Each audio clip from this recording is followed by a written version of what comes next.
अंधकार से उजाले तक राज्य का आकाश काले बादलों से ढका हुआ था। एक लंबे युद्ध के बाद राजा विष्णुराज ने अपनी विजय पताका फहराई थी, लेकिन यह जीत उसे भीतर से खोखला कर रही थी। उसके सामने सोने और चांदी से जड़े सिंहासन पर बैठने का अवसर था, लेकिन वह जानता था कि सत्ता की यह दौड़ उसे केवल अंधकार में ले जा रही थी। राजमहल के विशाल कक्ष में दीपकों की हल्की रोशनी जल रही थी। हर कोई जश्न मना रहा था, पर विष्णुराज अकेले अपने कक्ष में बैठा था। उसके हाथों में एक पुराना पत्र था जिसे उसने बरसों पहले अपने जीवन की सबसे प्रिय महिला को लिखा था, पर वह कभी उसे सौंप नहीं सका। उस महिला का नाम था रैव्या। वह केवल एक साधारण स्त्री थी, लेकिन उसकी आंखों में ऐसा तेज था जो सम्राटों को भी झुका सकता था।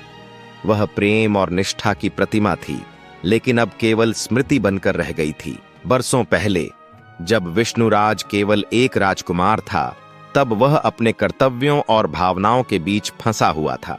उसे रैव्या से प्रेम था, लेकिन एक भविष्यवाणी ने उसकी दुनिया को हिला दिया था। एक साधु ने कहा था, यदि तुमने अपने हृदय की सुनी तो तुम्हारा राज्य नष्ट हो जाएगा, पर यदि तुमने अपने राज्य की सुनी तो तुम्हारा हृदय टूट जाएगा। विष्णुराज ने अपने राज्य को चुना था, लेकिन उस निर्णय की कीमत उसे जीवन भर चुकानी पड़ी। उसने रैव्या को कभी अपना नहीं बनाया, उसे उसके हाल पर छोड़ दिया। परंतु जब उसने सिंहासन संभाला तो हर रात उसकी यादें उसे सताने लगीं।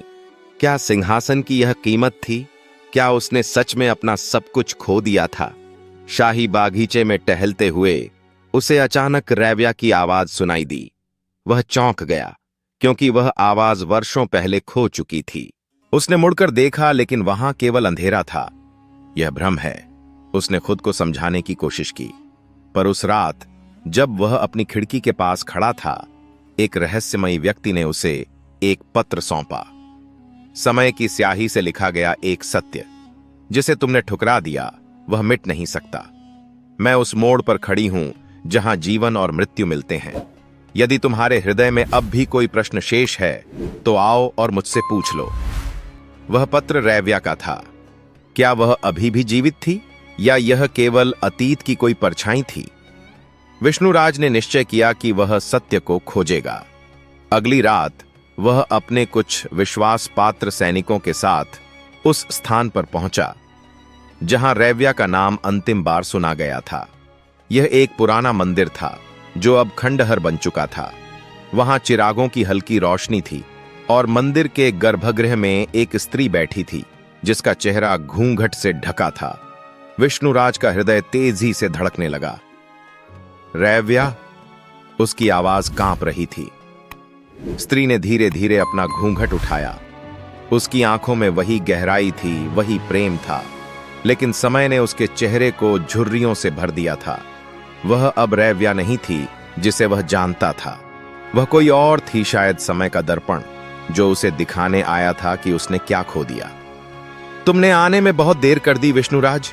उसकी आवाज शांति और वेदना से भरी थी। मैं अब वह नहीं हूं जिसे तुमने कभी चाहा था। मैं एक छाया बन चुकी हूं, पर तुम आज भी वही हो, एक राजा जो सिंहासन पर बैठकर अपने अतीत के अंधकार में खोया हुआ है।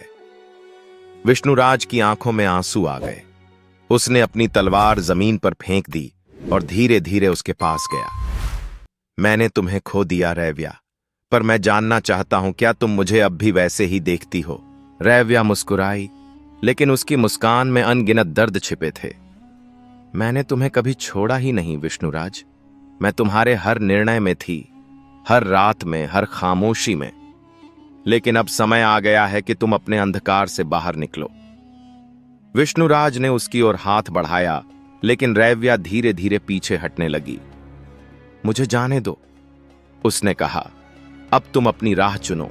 जो खो गया वह लौट कर नहीं आता, लेकिन जो बचा है उसे संभालो। और फिर वह धुएं की तरह विलीन हो गई। विष्णुराज घुटनों के बल बैठ गया। उसकी आंखों से अश्रु गिर रहे थे। वह जानता था कि उसने अपनी सबसे अनमोल चीज खो दी थी, पर शायद अब वह उस अंधकार से बाहर आ सकता था जहां वह बरसों से कैद था। विष्णुराज के मन में एक अजीब सा खालीपन था, मानो उसकी आत्मा का कोई हिस्सा टूटकर गिर गया हो। वह उस खंडहर मंदिर के सामने खड़ा था जहां उसने रैव्या को देखा था, या शायद उसकी परछाई को। हवा में एक विचित्र ठंडक थी, जैसे समय ने इस स्थान को छूकर इसे सदा के लिए ठहरा दिया हो। उसने अपने सैनिकों को लौटने का आदेश दिया, लेकिन खुद वहीं बैठ गया जहां रैव्या खड़ी थी। उसने अपनी उंगलियां जमीन पर फिराईं, मानो उस क्षण को पकड़ना चाहता हो जो अब केवल हवा में घुल चुका था।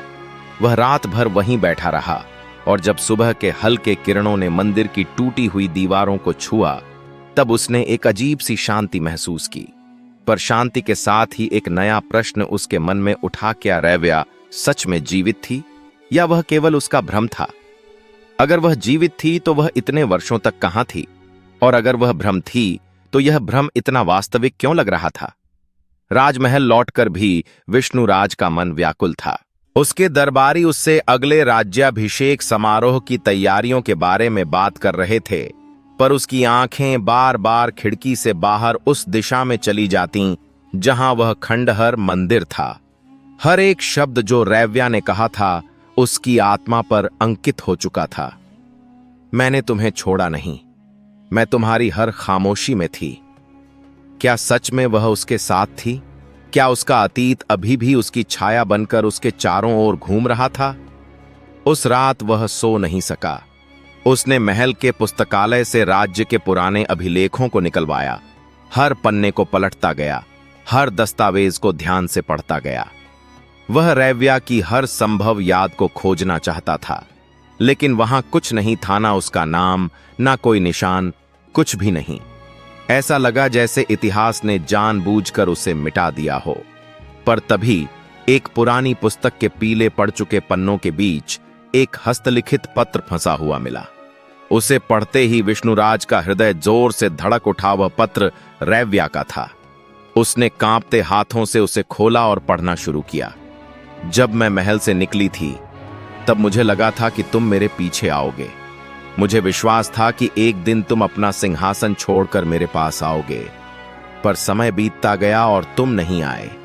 मैंने तुम्हें हर जगह तलाशा, पर तुम अपनी दुनिया में व्यस्त थे और मैं अपनी दुनिया में खो गई। अब जब तुम इस पत्र को पढ़ रहे हो, तो मैं चाहती हूं कि तुम मेरे शब्दों को अपने हृदय में उतार लो। मैंने तुम्हें कभी छोड़ा नहीं था, पर तुमने मुझे कभी अपना माना ही नहीं। विष्णुराज के हाथ से पत्र गिर पड़ा। उसके सीने में एक अजीब सा दर्द उठा। क्या सच में वह इतना स्वार्थी था कि उसने रैव्या को कभी खोजा ही नहीं? वह तो हमेशा से उसकी आत्मा का हिस्सा थी, फिर भी उसने उसे खो दिया था। लेकिन अब तो बहुत देर हो चुकी थी, या शायद नहीं। वह अचानक उठ खड़ा हुआ। उसने महल के सैनिकों को बुलाया और आदेश दिया कि वह हर संभव स्रोत से यह पता लगाए कि रैव्या आखिरी बार कहां देखी गई थी। सैनिकों ने तुरंत अपनी खोज शुरू की, और कुछ ही दिनों में एक खबर आई जिसने विष्णुराज के हृदय को हिलाकर रख दिया।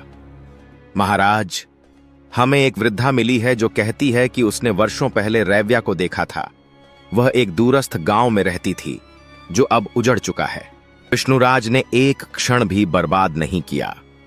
वह अपने घोड़े पर सवार हुआ और अपने सबसे विश्वास पात्र सैनिकों के साथ उस गांव की ओर चल पड़ा। वह रास्ता लंबा था, जंगलों और पहाड़ों से होकर जाता था, लेकिन उसके मन में केवल एक ही प्रश्न था, क्या वह अब भी उसे देख पाएगा? घंटों की यात्रा के बाद जब वह गांव पहुंचा, तो वहां केवल खंडहर बचे थे। मकान जले हुए थे और पूरा स्थान वीरान पड़ा था। लेकिन वहां एक पुरानी झोपड़ी थी, जिसके बाहर एक वृद्ध महिला बैठी थी। उसकी आंखों में एक अजीब सा खालीपन था, लेकिन जब उसने विष्णुराज को देखा तो उसकी आंखों में हल्की सी चमक आ गई। तुम आखिरकार आ ही गए, उसने धीमी आवाज में कहा। विष्णुराज का हृदय कांप उठा। क्या आप रैव्या को जानती हैं? उसने लगभग फुसफुसाते हुए पूछा। वृद्धा ने धीरे से सिर हिलाया। हां, मैं जानती हूं। वह यहां थी कई वर्षों तक। उसने तुम्हारा इंतजार किया, हर रोज वह सूरज ढलने पर इस पहाड़ी पर खड़ी होती, यह सोचते हुए कि शायद तुम आओगे, पर तुम नहीं आए। और एक दिन वह चली गई। चली गई? विष्णुराज की आवाज टूट रही थी। कहां? वृद्धा ने दूर की ओर इशारा किया। वह वहां गई थी, उस पुराने झरने के पास। उसने कहा था कि अगर तुम कभी उसे खोजने आओगे तो वह तुम्हें वहीं मिलेगी। विष्णुराज ने बिना एक क्षण गंवाए अपने घोड़े को दौड़ा दिया। झरना अब भी वहीं था, वर्षों से बहता हुआ, लेकिन वहां कोई नहीं था। वह घोड़े से उतरकर धीरे धीरे आगे बढ़ा। हर कदम के साथ उसका दिल तेजी से धड़क रहा था। और फिर उसने उसे देखा। वह एक पुरानी चट्टान पर बैठी थी, सफेद वस्त्रों में लिपटी हुई, जैसे समय ने उसे छूना ही छोड़ दिया हो। उसका चेहरा शांत था, लेकिन उसकी आंखें गहरी और अनकहे शब्दों से भरी थीं। आने में देर हो गई विष्णुराज, उसने धीरे से कहा। विष्णुराज घुटनों के बल गिर पड़ा। उसकी आंखों में आंसू थे। मैंने तुम्हें खो दिया था रैव्या, पर अब मैं तुम्हें फिर से नहीं खोना चाहता। रैव्या मुस्कुराई, लेकिन उसकी मुस्कान में वर्षों का दर्द था। तुमने मुझे कभी नहीं खोया विष्णुराज, मैं हमेशा तुम्हारे साथ थी। पर अब यह समय है कि हम अपने अतीत को विदा करें। और फिर उसने अपनी आंखें बंद कर लीं। एक हल्की हवा चली और वह वहां नहीं थी।